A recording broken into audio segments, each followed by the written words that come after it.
Buenas tardes, good afternoon. Hola a todos nuestros espectadores de Costa Rica, ni hao. El día de hoy tenemos a nuestro invitado Alexander Strader. Espero haber pronunciado bien el apellido. Sí, está bien. La entrevista de hoy va a ser en inglés. Tendremos también subtítulos generados para que la puedan disfrutar. Okay, so, well, just a little introduction. Alexander Strader is a master in clarinet from the University of North Texas, right? He has come today for a duet, what is called a simposio de duetos, simposio internacional de duetos. And he has come to kindly give us a beautiful talk about the Sheng, which is a traditional Chinese instrument. We can see it right here. Well, we just wanted to get to know Alex. We want to know a little bit about your background. Okay.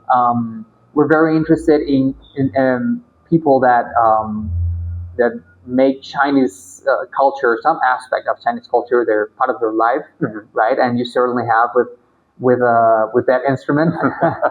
So why don't you tell us a little bit about yourself, your background, Sure. So people get to know you, and how eventually you came to get to know the Sheng. Sure. So my name is indeed Alex Strader. My Chinese name is Songyan Sheng, and I got into the instrument during my time in college while I was studying the clarinet.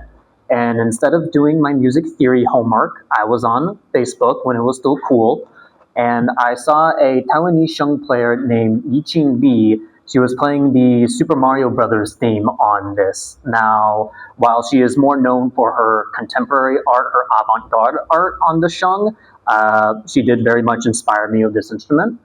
And in 2016, the University of North Texas started a Chinese ensemble, and one of the instruments you could learn was the Sheng.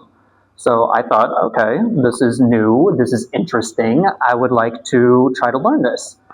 And so I did. There was a lot of struggles, lots of trying to figure out where everything was, but after about 10 years, I would like to say I'm decent at the instrument, and now we're having this interview. Great, yeah, and he's decent, by the way. More than decent. You're very kind. Yeah, of course. So that's very interesting.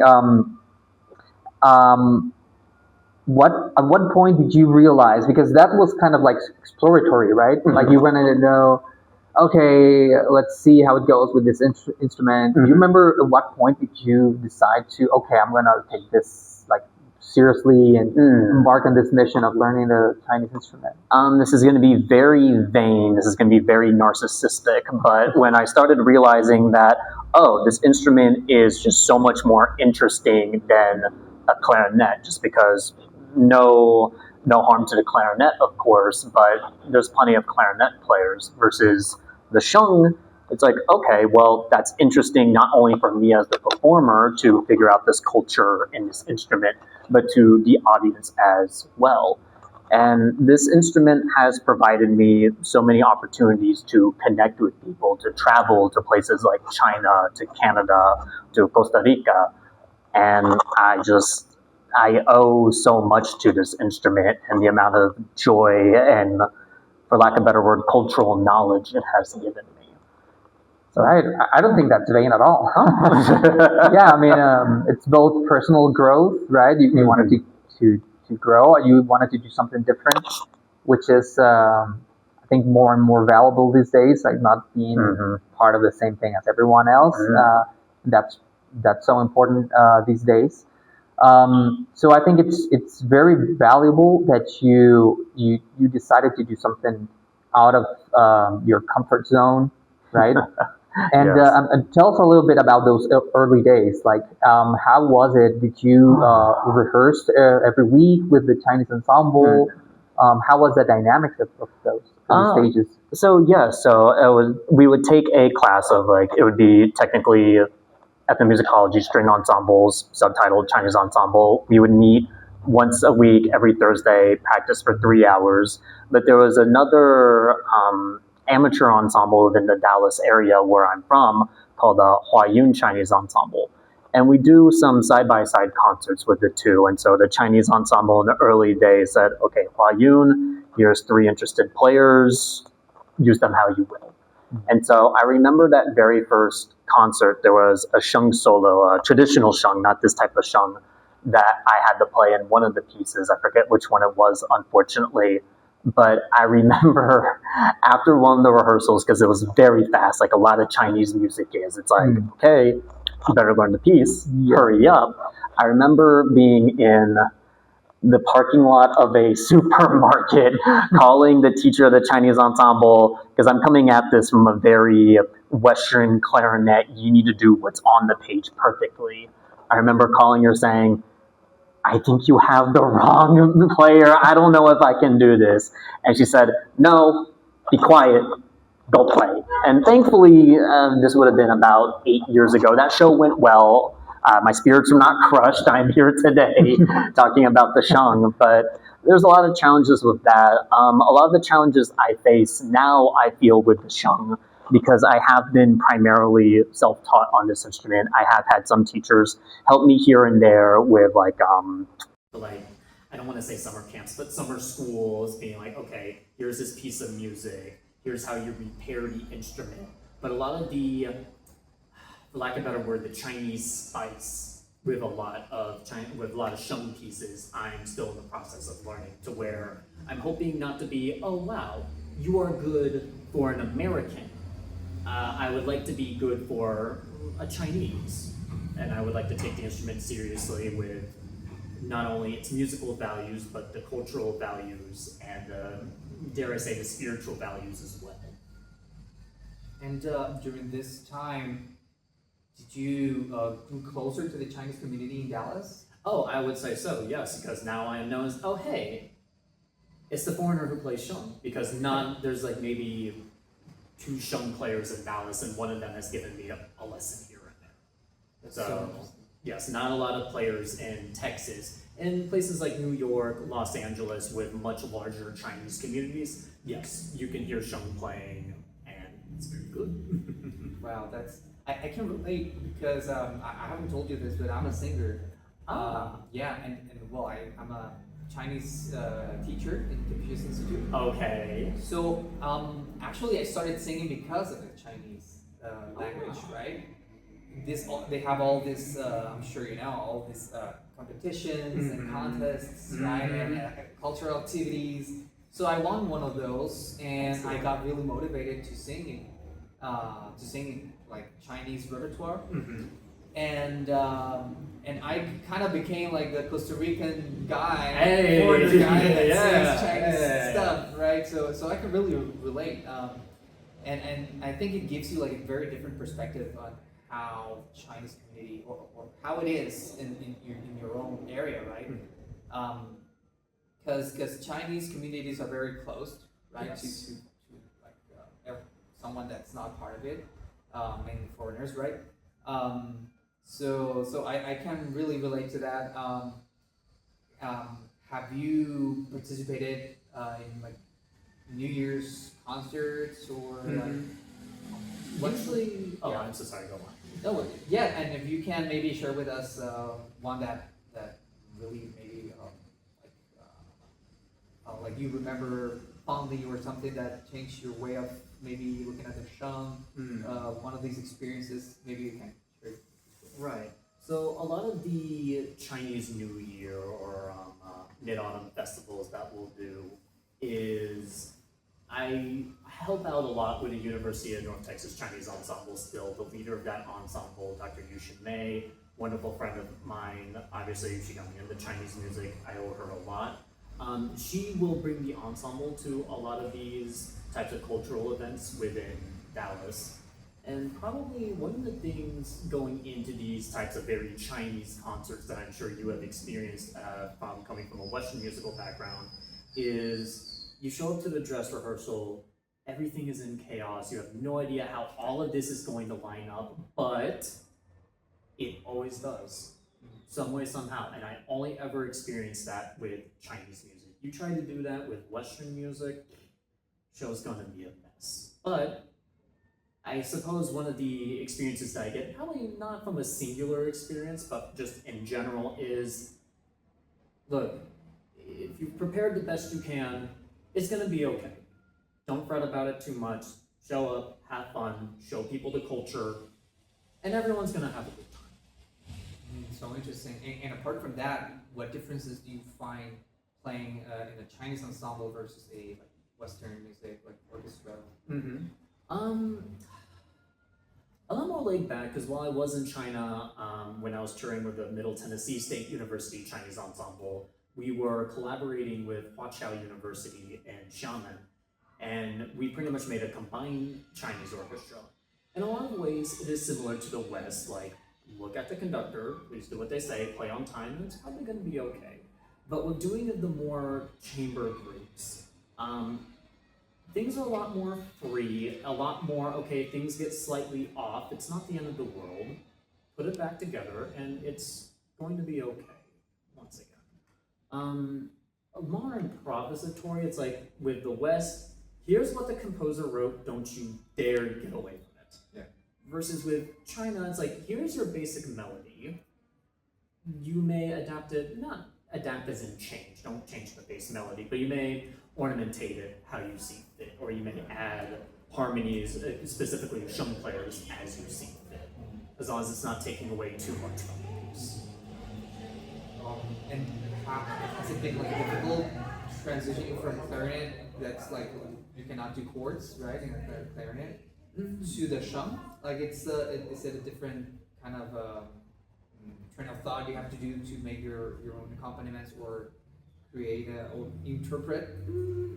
Sometimes it's hard seeing all the notes of the chords, especially when it gets very crunchy. There's a lot of notes put together, so I have to act like a grandfather in some cases.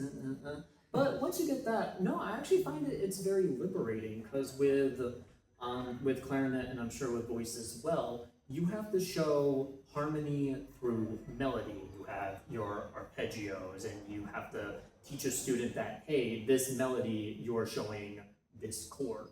Whereas the Sheng, you don't have to jump, you don't have to do that translation for that. It's just, here's the chord, you can see how maybe you'll have one note, like let's say in the triad, how it changes with that, and how the entire identity changes. So the Sheng actually has been very liberating in that regard. It's like, oh, look at all these cool things I can do, or look at all of these cool, I can do two melodies at the same time now. It's a lot more involved instrument, which I really appreciate about it. So not a challenge per se, but just different. Right. And I this word liberating catches my attention. Catches my attention because well, part of my job right now is to figure out well, what are the differences between Chinese music and Western music. It has been studied, not too much, at least in this country, but it has been studied. But at least here in Costa Rica, we have kind of limited research or limited studies in music and also in art. So we kind of want to change that. Are you the composer yourself? Do you sometimes do your own Sheng stuff? I would say I'm more of an arranger. Like, I love taking the Sheng into places that you wouldn't particularly expect. So when we think of Sheng, we usually think of Chinese orchestra, folk groups, but what I'm doing with pretty much the reason why I'm here with the Duo Symposium is my partner and I were taking music for Sheng in bassoon. Like, a lot of the ways that I pay my rent back home is I will show up in churches, they'll have the hymnals of your soprano, alto, tenor, bass, and I'll play the soprano and alto lines, or I can provide the chords for a choir, if you will. Piano music, I've loved taking piano music and a lot of Bach music that is just like, okay, wow, this is in concert pitch, just, okay, I'm gonna read that. I'm going to play it on this wonderful instrument that I like. Video game music, I like doing that. One thing I've invested in recently that I need to play around with is even a looping pedal with this instrument. It's like, okay, loop my own harmonies and then start playing on top of that. That's something I wish to explore. Wow. So it seems to me that this traditional, thousands of years old instrument has given you a lot of opportunity, right? I would like to think so, yes. Yes, it has. And I think that's the value. That's a value of like, not only particularly with Chinese culture, right? Just exploring other cultures and what they have to offer, right? And making it your own. Obviously, we have to have there's always the balance of tradition versus innovation, right? We have to have. I think both are good. So I think your job, what you were doing of taking the Sheng and exploring it, doing arrangements for example, in the talk you just gave, you played a pipa, right? Yes, I played Tajiku Wuchu by Wang Hui Ran, which was originally made for Yu Qin, and of course my teacher said, oh, this is a spicy solo. Well, Learn it. And so now I absolutely love it. Her daughter loves it, so anytime her and I play together, her daughter's like, Taji, now. So I'm more or less her uncle at this point, so I'm like, okay, Sophie, yes. wow, that's great. And would you be so kind to give us a little bit of... Sure, I can play the opening of Yeah. that. Hey, thank you.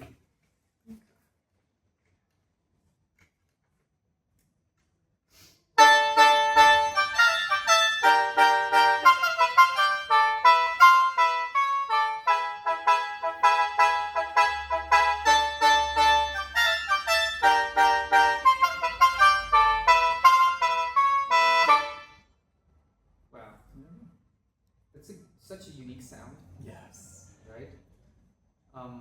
Well, thank you very much. We'll not take you too much of your time. I'm having a blast. I would like to know if you have plans to go to China in the future, like to find like a teacher or stay there. Oh, I would love years. to. And thankfully, I mean, to directly answer your question, yes, I'd love to go back to China. Shanghai is my favorite city on earth. Oh my God, I want to go back. In terms of finding a teacher, now, there is another Sheng player in the Dallas area. Thankfully, her and her father have been playing Sheng for a very long time.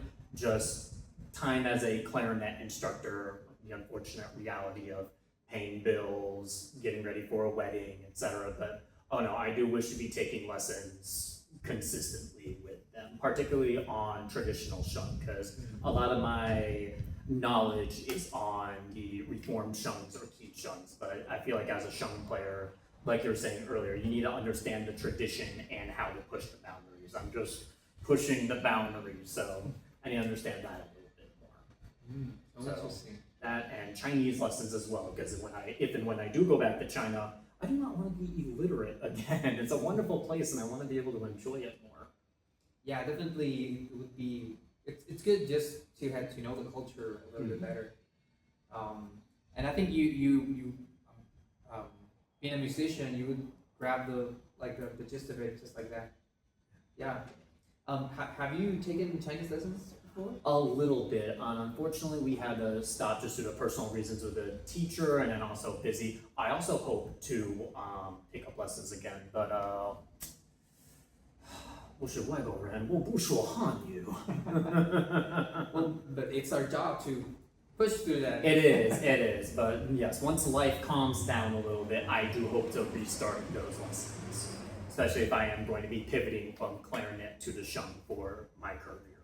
I don't want to be just the American who picks this up for shock value. It's like, no, I'd like to do more of what my partner does in the duo with him having taught bassoon in China. I really appreciate the way he has done things, and I hope to follow in his stead in a lot of things. Why don't you tell us a little bit about that the duo you have with? Sure. So the duo we're making is called Silkwind Mundi, and it is a collaboration after Dr. Aaron Pergram and I collaborated on his latest CD, The Dragon Dream. And pretty much after we did recording this time last year, he said, you know, that's a cool instrument. We should do something with it. And of course, I'm at this point in my career, I'm trying to, once again, pivot away from clarinet. And I'm saying, yes, we absolutely should. And so here we are. One of my friends who was once part of the Middle Tennessee State University Chinese Ensemble, we commissioned him to write a piece for us called 3 Pieces for Sheng and Bassoon. That's the title. And we're hoping to do a lot more. So we've done things like College Music Society in Denver about 2 weeks ago. We are obviously here in Costa Rica. And we're hoping to do, and we will be at International Double Reed Society in Ohio this coming summer. So we're hoping to just commission more pieces, make this a thing, and honestly, we share a lot of the same core values in our mission. It's just, look, Chinese culture is really cool. Here's all the wonderful things that the world may not know about. Let's talk about it. Let's perform about it. Love it. Love it. Yeah, I wish you all the best with the duo and your career with the Sheng. If 10 years of playing gets you here, which is already extraordinary, I can't wait to hear what you're going to be playing the next 10 years. Thank you. I hope so too. Yeah, and well, we'll get your handles, your social media handles. To when we post this interview, we're going to be yes, and I would like yours as well. More Chinese things in my feed. Yeah, yes, please. Have you done like a collaboration with other musicians apart from the Zoom and hip-hop? Well, like duo stuff? One thing I will be doing when we get back, she is a doctoral student currently in the Chinese ensemble, but she's having her doctoral recital coming up where she is mixing Chinese music with obviously pizza, but also Western flute. So we're having another piece commissioned for flute and Sheng as well. So I'm going to be exploring that duo in about 2 weeks. Wow, that's great. That's great. Well, maybe one day we can also collaborate. Maybe I sing, you play the Sheng. I will most definitely accompany you. That would be great. Yeah. Well, maybe just to finish the interview, what would you tell an aspiring musician that wants to explore Chinese instruments? What would be your advice to them? Future musician. Hi. I feel very typical saying this. Just do it. There have been, kind of going back to a question you had earlier, there have been many times in my life where I'm like, oh, I want to play Sheng, but I need to play clarinet to pay my bills. And there is a reality to that, and don't misunderstand that, make good financial decisions. But just do it. Do not be afraid to look like a fool. Be okay with getting some things wrong as long as you are willing to correct yourself and learn and just be a better global citizen. But no, if you're interested in this, just do it. Be weird. Be okay with making mistakes and make a wonderful life for yourself. That's what I'm trying to do. Hopefully I am succeeding. Thank you. I love it. I love it. And you mentioned you have a wedding coming up? I do. Yeah. So my very wonderful fiance will help me put that presentation together in Spanish. We've also been together for about 10 years now. We met in college, and she has been very patient with me as I play the same phrase at home over and over and over again. So without her, I am not the same person sitting in this interview chair. Well, I wish you guys a great marriage and hope it's a beautiful ceremony. And well, all the best of luck with your career and your future life. Thank you so much for being here with this interview. You must be starving. No, it's okay. It's okay. Yeah, so we're gonna let you go. And thank you for being interested in what I do, taking time to interview me. I mean, you're doing wonderful work, and obviously, best of luck to your career as well. Thank you so much. Okay, see you around, and we'll get in touch in social media. Yes, sir, we will. Thank you.